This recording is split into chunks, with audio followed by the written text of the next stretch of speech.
Hello, Hi. Kitty. On this episode of TNG 530, we are covering Time Squared, and the Icarus Factor. Mm-hmm. I'm constantly making a Ghostbusters joke. Slime squared.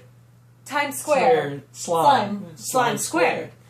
It comes up again and again and again with the two of us. Yeah, it just doesn't get old. No.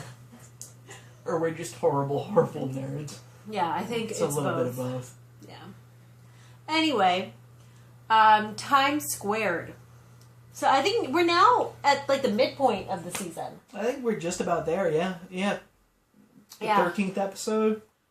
I think we're getting close, if we're not past it. Something like that. Whatever. Whatever. Milestones. We don't give a shit.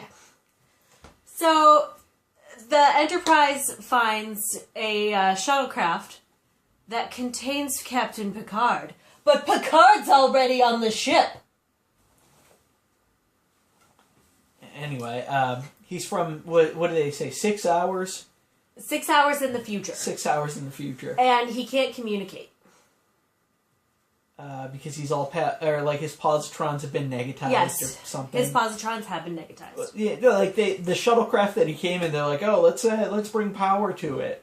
And they try to give it power, and it almost blows up the shuttle.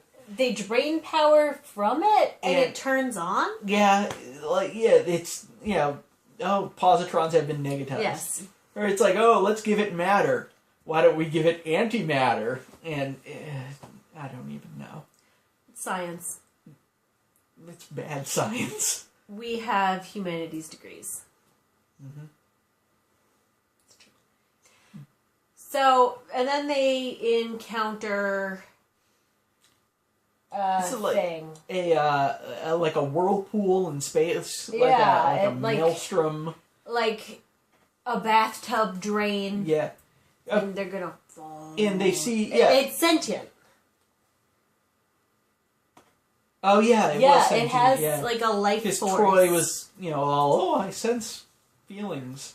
I sense that there is some sort of life force at work here. Anyway, it starts off with, on the shuttlecraft there's a log of the Enterprise being blown up and Picard leaving. And so they're like, oh, well, does this mean if we keep going, we're going to run into this thing and die? Why don't we stop? But maybe stopping is the reason, that this Picard, all happened. So,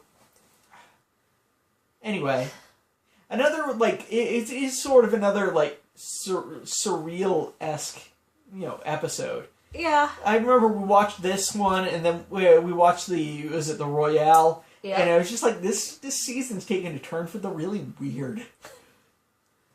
Well, they had a writer's strike during the season? I think so. So maybe when they got together, they had just smoked a lot. It's just like, we don't have time to, sort out the details. Just go with it. Just go with it. It'll work itself out.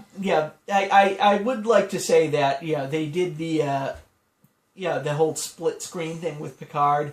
And, him standing over himself and stuff. That was done very well. Yeah, and, surprisingly well for 1988 or 89 or whenever this episode was made. Yeah. So, the special effects I have no problem with. No.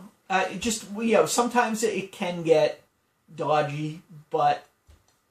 I feel like they explain things too much sometimes when it wouldn't matter what they said because it'd be nonsense anyway. Yeah. But, I mean, that's, seeing Picard kill himself, though. Picard did kill himself, which I'm not sure if it's murder or suicide or not fratricide, because that's not his brother, but they're kind of like twin brothers. I don't know. No court in the world's going to convict him. But he also kind of goes along with it, I just shot myself from 6 hours from now, and he's okay with it. Very cool about it. Yeah, and everybody is kind of okay with it. Yeah. It's like, oh no, he didn't just, waste somebody in the shuttle bay. It's just metaphysics, don't worry about it. I don't know. Whatever. Yeah. So, Icarus Factor. We meet Riker's dad, who's a total asshole. Yup. Man, everybody's his parents on this show, except for Crusher. Dr. Crusher is not a douche. That's true. I guess, yeah, she is Wesley's mother, so yeah. Yeah. So his mother isn't, but I don't know if we ever meet her parents. I mean, maybe they're... Whatever, it doesn't matter. Doesn't matter.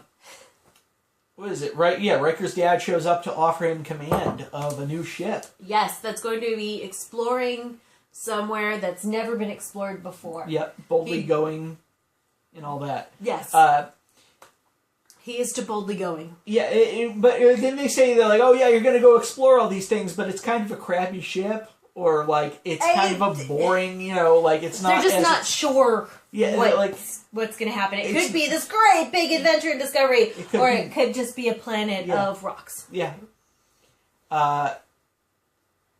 This was also the episode that Worf was really upset, and he takes it out on Wesley, because who wouldn't? Yeah, he's kind of an easy punching bag. Yeah, and takes it out on Data. Or, like, Wesley convinces Geordi and Data. He's like, he's our friend. We should find out what's wrong with him. And Geordi and Data are both like, no, we should just let this go because he's a Klingon. Just, like, stay away. I think Geordi's more of that inclination than Data is. Yeah. I think Data's just naturally curious. But I think there was a bit of Data being like, Wesley's like, oh, let's go find out what happened. And Data says something like, yeah, you should. Yeah. You should, not us. Well, Wesley, I think he thinks he's like a camp counselor or something. Yeah. But it turns out it's the anniversary of Worf's Klingon rite of ascension. Yeah. I think. So it's his bar mitzvah. It's 10 years since his Klingon bar mitzvah. Yeah. And unlike in a regular bar mitzvah where relatives you've never seen before give you money, in a Klingon bar mitzvah, relatives you've never seen before hit you with a shock bat. You get tased. A lot. And you have to, like, yell out your deepest fears or some shit like that. But it's great. It's like, oh, let's go through a Worf a surprise party where he gets the shit beaten out of him. Yeah. It's like I think Klingons are great. They have a good culture. But Riker has daddy issues. Yep. Riker's dad pretty much abandoned him when Riker was 12 or 13. Yeah, and before that, his mom died. His mom had died. There's a cat. Yes, I like to show her off whenever possible. Because she's the prettiest. She is. You're right. Anyway, Riker does not have a good relationship with his father. But his father has a great relationship with Dr. Pulaski. And Nick was terrified that there was going to be a big reveal that somehow Pulaski was Riker's mom, but that did not happen. Yeah. Yeah. But it was awkward. Just watching them having like their awkward flirting session and Riker standing next to them watching it and just being like, ugh. And, they get their They repair their relationship by beating each other with Q-tips while looking like characters from Tron. They had these... It's like American Gladiators in space. Ridiculous pads and, Q-tip baton thing. I was waiting for Tron to show up. Oh, man. It was just... It was embarrassing. It was.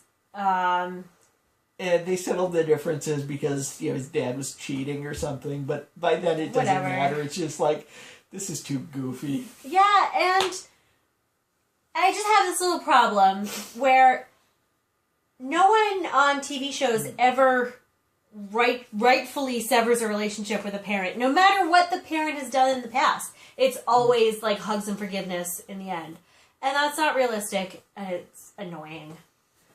Like, oh yes, all of your sins are forgiven because you're my father. That's not how real life works. And sometimes you just don't forgive the things that a parent has done to you. Because respect is earned, not given because you had sex one time. Yeah. That was heavy. It was heavy, but it's a heavy concept. It is a heavy concept. And, sometimes you just have to beat the snot out of your deadbeat dad with a Q-tip.